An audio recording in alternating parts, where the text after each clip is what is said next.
Oh great, a map episode. Can we just not? What? It's a princess episode too?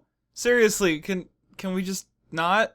I know it's a tall order to vote for me on Analysis Daily because of a comedy video I put out, but seriously, I can tell this episode is going to be extremely popular. And if I say anything short of... The writers knew exactly what they were doing. Or... Who else agrees with me that the introduction of Daybreaker was super cool? Or... This is easily one of the standout entries in Season 7. It would be disastrous for my reputation. That smile's too wide, it's obviously not real. God, what is with this chant in Luna's nightmare? This is like the opposite of her problem. Those smiles are bad news. Plus, didn't I already cover, like, my overarching problems with Luna in my review of the episode with the loosest reference in the title ever? But on the bright side, this episode is significantly better than that one because of one thing in particular. Luna contextualizes the stakes. If you don't fix this soon, it could have a grave consequence on Starlight's psyche. And that one line is so poignant that it makes up for all the missteps leading up to it. So I can definitely say that looking back now, the writers knew exactly what they were doing. Because when I saw this, I was like, this is worse fanbaiting than the Lolly Dragon Sundere bitch. I mean, I was like, you're in a dream, idiot. But then I remembered another episode where Celestia had a stupid overreaction to something that she literally orchestrated. Can you imagine how dull it would have been if I hadn't invited Discord? So, points for consistency there. But having Luna come in and go, this sure is a nightmare. Wouldn't it be draining to deal with crap like this every night? Not only was there a legitimate restriction on the character's ability to solve the issue, but everything about the conclusion was appropriately related to the central conflict. Sort of. I mean, they kind of shuffled off the whole grass is always greener thing onto the more urgent, your petty squabbles can hurt people around you. But still, Luna reacting to this crazy situation by going, dude, Starlight's kinda stressed out, maybe you should help her deal with these feelings. And made me go, yes! For once, the popular episode is actually gonna be watchable. One thing I couldn't stop thinking about during this episode was the base level difference between their jobs, and the difference between a high skill floor and a high skill ceiling. Celestia is foremost a diplomat, and if you've ever spoken to another person, you have a basic idea of what a diplomat does. Hi, how's the weather?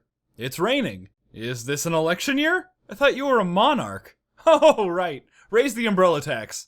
See, it's really simple. However, the skill ceiling of diplomacy is very high, with things like mastering the art of subtlety, or figuring out when it's appropriate to relax into your extremely potent resting bitch face. But Luna's job is different. It's hard to learn in the first place.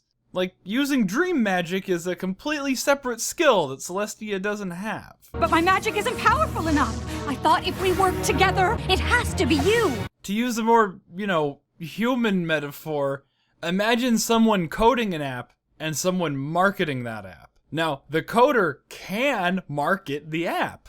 Probably not very well, but as long as they let someone know it exists, it has technically been marketed. The marketer wouldn't be able to code the app unless they already knew how to code. Do you get the difference? But now it's time to address the elephant in the room, which is that you should click the inlay card right now and vote for me on Analysis Daily. Because sticking around for the second half of this video is probably not relevant to your interests.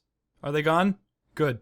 My hopes of ever seeing the Luna microcomic adapted into an episode are officially dead and gone, and I have this episode to blame for that. As you can see, Celestia and I are switching places today. I mean, they decided to take the single greatest MLP-related thing and adapt it into an episode without any of the entertainment value, or soul, or wit, or humor, or charm, or appeal, or pizzazz, or allure, or a trial version of Thesaurus app has expired, pay 99 cents to continue. They took this amazing story where Luna, of her own volition, insists on taking up Celestia's responsibilities. And then they just turned it into Freaky Friday. Admittedly, it's not the worst change they made, but if people are allowed to think Crystal Empire sucks because it wasn't Lord of the Rings, then I can certainly rail against this episode for not having any levity, right? And then the whole thing is resolved with this stupid line. Wait, I'm not doing this. You said yourself that the spell lasts 24 hours. This spell lasts 24 hours. Like, the point was that you couldn't undo the spell. That explains everything. Why are you surprised that you aren't the one undoing the spell? Good choice. Not that you had one. But there's like no punch to any of it. Why did Celestia act like a dick to Luna when she should have known what her job entailed by virtue of having had done it for 1,000 years? Oh, it sounds just awful. The elder sister took on responsibility for both sun and moon, and harmony has been maintained in Equestria for generations since. Equestria needs both of you. Without balance, there's no harmony. Okay, like take this scene from the comic. Are you saying your job is harder than mine? What? No, they're just different. See, Luna is a cocky brat who is hype as fuck and thinks her big sister is patronizing her. She's not a fucking retard who forces a shit-eating grin with such fervor that her face gets sore. See, she bounces between actively enjoying herself and openly showing utter contempt for the work. In fact, she runs the whole gambit of emotions, instead of just, being a sad fuck. She's also an anachronism of her time, and clashes with people over it, instead of, just being a sad fuck.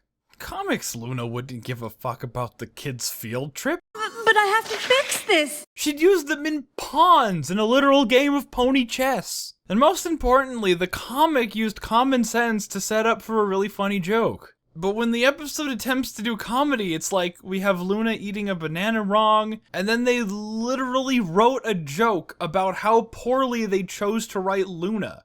We get it, you're sad. What? Remember Luna Eclipsed? Screams of delight is what your princess desires. And how awesome she used to be? I don't know what it is about being nice to the CMC that made everyone decide she had to be a sad fuck. The reason I'm so down on this characterization of Luna is that if I wanted to spend my Saturdays watching someone be depressed with no endgame in sight, I'd look at a mirror. Also because the opening felt like an immature spat. In effect, Luna wasn't popular enough, so she threw a hissy fit and got a timeout for not doing her chores. Painting it as anything more than that is less interesting. These are immortal deities who use the heavens as their playthings. 1,000 years should be nothing to them. I mean, it wasn't even enough time for Luna to really get over herself. So she should be a bratty, immature little sister who doesn't know how good she actually has it.